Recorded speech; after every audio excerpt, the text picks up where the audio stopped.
era uma terra que tinha 4 professores. Devia ter 160, 170 alunos. Tínhamos pelo menos 12 comércios, mercearias. Tinha, naquele tempo, não havia bares, era tabernas, 5. Sapateiros havia 1, 2, 3, pelo menos 5. Alfaiates, 3 ou 4. Ferreiros, 3 ou 4. Lagares, pelo menos 4. Lagares de azeite.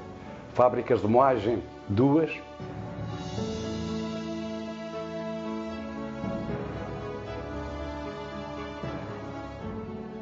Salvaterra do Extremo tem uma história muito grande. Foi templária, teve o Hospital Templário, que é onde nós estamos, Capela da Misericórdia, que era o Hospital Templário, da Ordem Templária, das Irmãs, levou com as invasões francesas, levou com as invasões castelhanas, levou com os Filipes. Salvaterra tinha um castelo imponente, com bocas de fogo a 7 léguas e 8 léguas, com várias torres, foi 7 concelho depois, e Salvaterra foi reconstruída com as pedras do castelo. O castelo ficou completamente destruído. Não era uma terra qualquer, chegou a ter 3.500 habitantes. Por exemplo, o Carnaval era uma semana inteira de bailes em Salvaterra, não era o dia de Carnaval. Começava um domingo antes e acabava na quarta-feira de cinzas. Era uma terra com muita gente, muita gente, muita gente. Temos que compreender que isto era vila, passou a freguesia só, porque englobava a freguesia de Monfortinho, o lugar de Termas e Torre, pertencentes aqui a Salvaterra do Extremo. Portanto, tínhamos cá guardas fiscais 20 ou 21, GNRs 12, tínhamos os correios abertos todo dia, ainda me recordo cá fazerem registros do registro civil. Tivemos uma fábrica de chocolate também, ainda me lembro dela. Hoje está muito menos gente e nada disto existe já praticamente. Salvaterra está desertificada. Salvaterra está com uma média etária de habitantes residentes superior a 75 anos. Salvaterra neste momento está com 60 ou 70 pessoas, não é nada. Isto está cada vez pior. Se não fosse a etnia cigana, por exemplo, a povoar, não sei o que seria, já de Salvaterra e de outras terras assim, também. Salvaterra perdeu muita população no último ano, se calhar morreram 15 ou 20 idosos. E desde o Covid para cá, desde 2019, terão morrido 30. Para uma população de 120 a 130, 170 recenseados, que havia na altura, não sei como é que estarão os censos agora. A Salvaterra do Extremo é uma aldeia que está a caminhar para a desertificação. Neste momento, pronto, reabriu um café, mas tinha só um, a população está envelhecida, cada vez está mais envelhecida, e cada vez tem menos habitantes. Não há cá mocidade nenhuma. Não há aqui um bebê, não há aqui nada. Os mais novos cá estão na creche das Breiras. Já viu? Porque o resto, e são poucos, ainda vale os ciganos. São poucos. E o resto é tudo com 60 anos, com 80, com 70, com... Pronto. E estão as aldeias, está tudo assim. Trabalho não há. Os mais novos não vêm. Os mais novos, quando são novos, tratam da vida. Aqui não há trabalho. E Salvaterra era muito agrícola, mas deixou de o ser nos anos 60. A partir dos anos 67, 68, as pessoas imigram não é por não gostarem do seu país, imigram porque não têm trabalho nem têm emprego condigno que lhes permita sobreviver e criar família. Ninguém foi para a França por gostar de França. As pessoas iam para a França porque aqui as condições eram miseráveis. Já há 50 anos que emigrei para a França e antes disso, aos 17 anos, comecei a trabalhar. Já trabalhava antes, mas mais na agricultura. Todos os trabalhos da agricultura eu sei os fazer, todos trabalhei. A guardar gado, aprendi tudo. E depois daí aprendi a profissão de moleiro, fazer farinha. E antes dos 17 já pensava por aqui na brincadeira, a colher patinhas, a colher flores, a colher outras coisas para lá para casa. E então, agora temos aqui uma dificuldadezinha, que se tinha que passar com o saco de café às costas, mas a gente já conhece os gestos que se tinha a fazer. O contrabando era a forma mais fácil de ganhar dinheiro e fugir aos trabalhos agrícolas que eram pesados e que era uma escravidão, não é? Aquilo que se pagava aos trabalhadores para andar no campo, qualquer homem que fosse passar uma carga de café ganhava mais numa noite do que eles, se calhar, em 2 semanas ou 3 de trabalho. O risco era muito maior, é lógico, e tinham que passar o rio por vezes com cordas, passar ali numa zona que é o Moinho do Seco, passavam com cordas e cadernais, faziam tipo uma cadeirinha de rapel, e através de uma roldana e um jogo de cordas, com uma base do lado espanhol e do lado português, que estava tudo combinado, então as coisas não passavam. Fazíamos o contrabando para ter algum dinheirinho, para dar algum dinheirinho aos pais. Os pais também eram, quando chovia não havia trabalho, não havia lavoura, e tínhamos que ir a buscá-lo. O meu pai também passava uma carguinha de vez em quando. Quando chegava a casa vinha triste, vinha a chorar porque tinham tirado a carga do café, os carabineiros tinham tirado o café. Bem, e é assim, depois, olha, ainda se fez várias idas de contrabando. Chegamos a ir à Mata de Alcântara, eram 2 noites e 1 dia para a gente lá chegar. Durante o dia a gente não se mexia, né? Só de noite. Atravessávamos o rio, aqui o rio Erge, que temos aqui em frente, o rio Erge.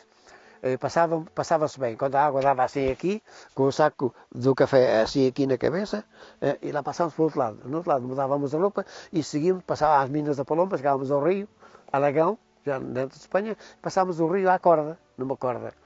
A corda ficava lá, à espera da volta, traçávamos aqueles campos todos, chegámos à Mata de Alcântara, estava já lá a pessoa à espera. O contrabando foi também uma das grandes bases da subsistência e do aumento de riqueza de certos indivíduos em Salvaterra. Houve grandes quantidades de passagem de café. Aqui em Salvaterra, principalmente café. Café. Vindo ele, hoje em dia pode-se falar, não há problema nenhum, mas as marcas que se passavam aqui, e sem fazer publicidade, é aquelas que hoje a Delta comercializa, que é o Camelo e o Cubano. Era daí que vinham, era de Campo Maior. Eu tenho uma história que se passou aqui, que pedimos um patrocínio a nível de uns quiosques de café e umas máquinas à Delta, ao Rui Nabeiro, por e-mail, e o senhor apresentou-se em Salvaterra do Extremo, de vésperas de Páscoa. Ele tinha muitas ligações com esta terra, porque vinha para cá com o seu tio, quando era jovem, levar café. Aqui era um entreposto comercial. E depois daqui havia sempre entre comas, o capo da máfia, não é? Que tinham os seus empregados, porque quem dominava os contrabandistas não era contrabandista, vivia dos contrabandistas. E depois tinham os polos de recepção do lado de lá, alguns deles tenentes da Guarda Civil, e sargentos da Guarda Civil, e próprios guardas civis, porque a própria geografia, como pode ver aqui, qualquer elemento de segurança num ponto alto vê quem passa, não é? Está bem que as cargas eram passadas de noite, e com o Rio Grande ia chover, mas quem quisesse ser apanhado, e havia muita gente apanhada, houve muita gente presa, mulheres, homens, em castras, 1 mês, 2 meses. Era complicado os tempos, mas dava para ganhavam muito dinheiro. Quem passava café ganhava muito dinheiro. Pequeno contrabando, o que é que podemos chamar? Mel. Havia mulheres em Salvaterra e homens que chegavam a fazer 2, 3 viagens por dia a Sarça, que ir e vir são 10 km, não é fácil, para levar mel e depois para trazer outros géneros, tipo o pano, a pana, que chamavam eles a pana, que é aquele tecido azul para fazer calças, traziam outros tipos, os pirexes, utensílios para a cozinha, traziam muita coisa.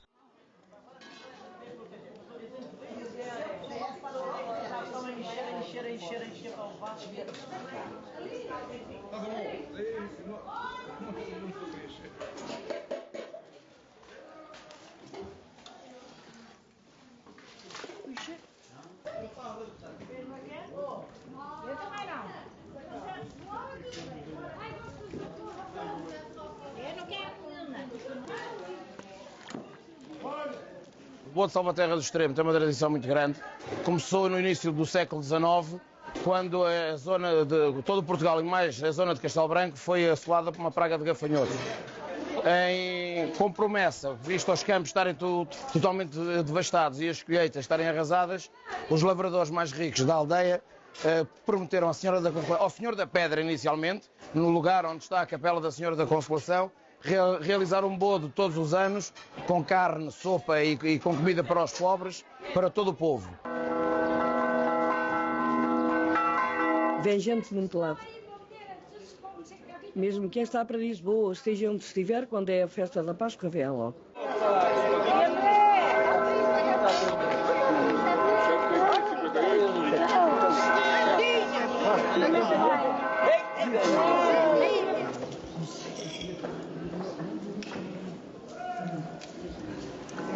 aqui a frisar da irmã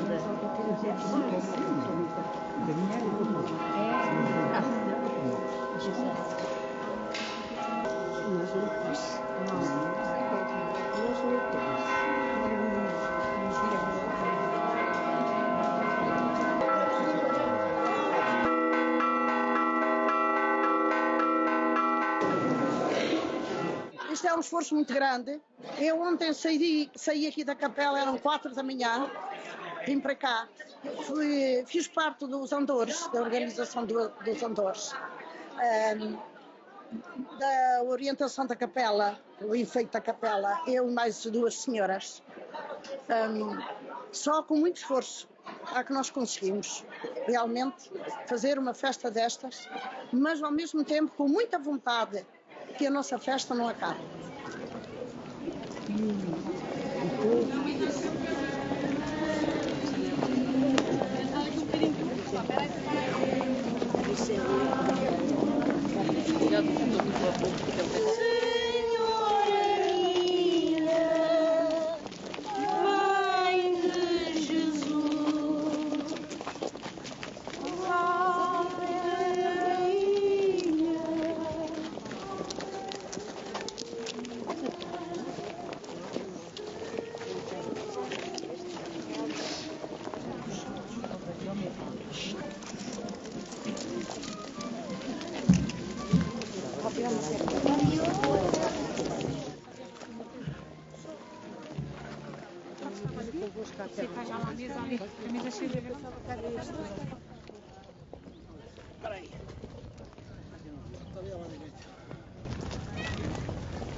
Tudo bem, tudo bem.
Todo o azeite que se consumiu aqui, o grão que se consumiu, o arroz, foi todo dado. O gado, claro, são muitos quilos de carne, cerca de 1.500. A Câmara Municipal de Idanha, neste momento, está a comparticipar a totalidade dos gastos a nível de carne, porque pronto, os tempos são outros e é bom para o turismo, é bom para o Conselho, e temos contato sempre com a Câmara Municipal de Idanha, é bom de realçar isso também. A nível de tendas, a nível de palcos, a nível de ajuda para a carne, contribuem com o preço total da carne. E o povo contribui com o trabalho, quem quer ajudar, ou então com dinheiro ou com géneros. Uma pessoa dá 1 quilo de arroz, por exemplo, mato, não é? Deu um chouriço, deu um bocado de tocinho, deu 1 quilo de arroz, deu 40 euros. Dá a gente de casa aquilo que quer e aquilo que entende. Não obrigam ninguém a dar, cada um dá aquilo que quer, mas sempre chega. O Bode é a festa número 1 de Salvaterra. É onde se juntam os salvaterrenhos todos, os que têm crença e que não têm crença, com a imagem da Senhora Pó da Consolação, mas é onde se reúnem os filhos de Salvaterra, estejam no estrangeiro, estejam imigrados, estejam em Lisboa, tentam por tudo vir ao Bode.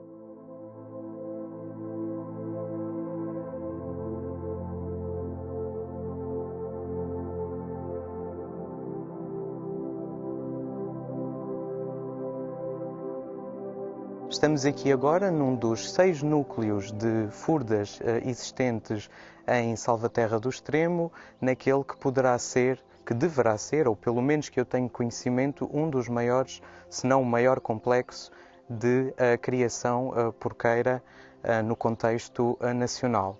Estas construções são construções pequenas, de secção circular, que partilham entre si um sistema de cobertura, que é o sistema de cobertura em falsa cúpula, que não é exclusivo delas, que é um sistema que tem origens no Médio Oriente há cerca de 6.000 anos, portanto no 4º milénio antes de Cristo, e que se caracteriza precisamente por um conjunto de fiadas de pedras que eram colocadas em anéis mais ou menos homocêntricos e no sentido ascendente até ao fecho, naquilo que é considerado um sistema de transição, digamos, entre o trilítico, da arquitetura megalítica, e o arco propriamente dito, aperfeiçoado posteriormente pelos romanos.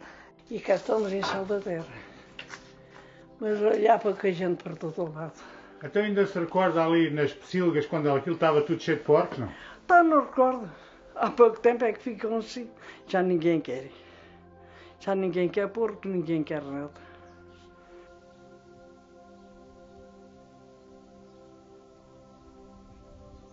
Aqui nesta parte onde nós estamos é o Pinheirinho, era da Casa Pinheira. Só que não tem interesse para a agricultura, ninguém consegue fazer nenhum tipo de agricultura em cima destes baldios de pedra. Esses afloramentos para graníticos, só para exploração de pedra mesmo. E os proprietários em si cediam à população mais carenciada a oportunidade de ter um local onde pudessem criar o seu porco. Porque eles não tinham terrenos próprios, não é? Eram empregados dos mesmos, alguns, e criou-se esta comunidade aqui, que parece uma mini aldeia, de criação de suínos para subsistência, a agricultura de subsistência, a pecuária. Há vários tipos de furdas, há estas, singulares, que só para porcos. Há umas chamadas duplas, que já não são em forma de cúpula, de falsa cúpula, mas sim retilíneas em cima, que têm 2 andares, onde punham as galinhas e os porcos em baixo. Estruturalmente, estas construções apresentam planta de secção circular, embora, em alguns casos, seja possível identificar planta quadrangular. Isto poderá ter que ver com uma certa economia dos materiais e com o facto de, eventualmente, poder ser mais prático construir redondo, uma vez que, enfim, não é necessário haver o travamento dos cunhais que uma construção quadrangular à partida exige. Claro que a construção quadrangular à partida irá também aproveitar melhor o espaço e, portanto, sob este ponto de vista, a circular parece economizar material. Estruturalmente, sendo secção circular, vemos paredes a prumo que se elevam do chão, um afloramento rochoso, até às cápias. Portanto, estas pedras ladeiras aqui em xisto e que estão salientes relativamente à base, cerca de 10 a 20 centímetros, servem aqui quase como de remate, a partir do qual a cúpula, a falsa cúpula, se começa a desenhar. Interiormente é muito curioso reparar que, portanto, normalmente falamos de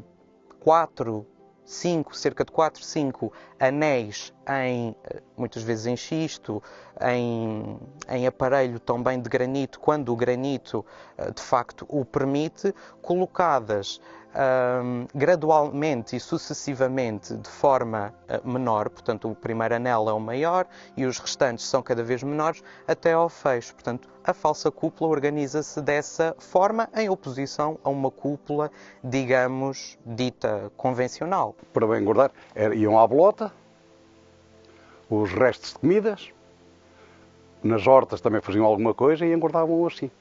Porque farinhas isso não havia, havia farelo na fábrica de moagens, compravam farelos e eram com farelos. Não era com farinha, era farelo de trigo. Faziam as viandas. Até naquele tempo ainda me recordo que até as aqueciam, veja bem, em água quente, farelos e depois deitavam até nas pias. A minha avó tinha uma mesmo aqui em cima, ainda me lembro de vir com ela alimentar o porco. Minha avó tinha sempre 2 porcos. E estavam sempre aqui em cima. Eram porcos que ela criava com brio, porque depois havia disputa entre as vizinhas. O meu porco teve 11 arrobas, o teu teve 12, o teu está muito magro. E as pessoas próprias apanhavam bolota pelos campos, porque aqui não a tinham, bolota caída para alimentar os porcos, porque mantinham o porco mais bem alimentado e com a carne com outro doce através da bolota. Era como se fossem porcos que andassem o dia todo a andar, porcos de pata negra, como chamamos agora, que é o porco ibérico. É aquele porco que não tem pelo quase. Geralmente era a raça que mais existia aqui. Era o porco preto. Aqui o criava, até à matança, não é? Para quê? Porque isso era o sustento dele para durante o ano praticamente. Fazia enchidos, salgava outras carnes, pronto, era o sustento praticamente para o ano. Salvaterra do Extremo nunca teve aquela ideia de fazer um presunto, por exemplo, não. Faziam as morcelas, faziam as farinheiras, faziam as bexigas, que é chamado bucho de ossos, punham os chispes e os tocinhos nas salgadeiras, que lhe aguentavam bastante tempo, fritavam na banha do porco a costela ou o entrecosto e mantinham-na depois imergida nessa banha e um retirando, era só depois aquecer. Era a base da subsistência. O resto era feijão, grão, couves, alguma galinha ou outra, uns ovos e caça. Alguma caça que apanhavam pelos campos, que era proibido, ou que compravam. Ainda me recordo no Largo de Santo António, que havia às vezes uma senhora ou um senhor que chamavam porqueiro do povo. Iam ali a pô-los e ia pastá-los lá para a Devesa e para esses lados. E depois à tarde recolhiam outra vez. As casas agrícolas fortes tinham os seus terrenos, tinham hectares e hectares de terreno, e tinham mesmo homens a guardar as varas de porcos. Havia varas de 150, 200 porcos, que eram, como hoje fazem em Espanha e fazem em Barrancos e no Alentejo, eram porcos que andavam o dia todo pelo campo, tinha um homem que tomava conta deles porque não havia cercas, como há agora, os terrenos agora estão cercados, agora deita-se, largam-se os porcos lá dentro, para no montado, e o porco sozinho vai fuçando e vai comendo. Antigamente não, antigamente havia um homem que era o porqueiro. E os porcos andavam o dia todo da propriedade para quem ele era o responsável pelos porcos, e à noite estes porcos regressavam à malhada. O que era uma malhada? Em Salvaterra temos várias, são compartimentos contínuos, paralelos um ao outro, com cerca de 10 a 15 metros. No caso específico das malhadas, também denominadas baterias, precisamente por se assemelharem a concentrações militares, portanto a concentração militar em bateria, estas estruturas em específico serviam também elas para a criação do porco, no entanto a uma escala que poderemos, enfim, apodar de proto-industrial. Serviam sobretudo para acolher a vara, portanto uma vara de porcos que costumava ser apacentada juntamente com o porqueiro durante o dia, e ao final do dia essa vara era recolhida nestas estruturas precisamente para ter os animais resguardados.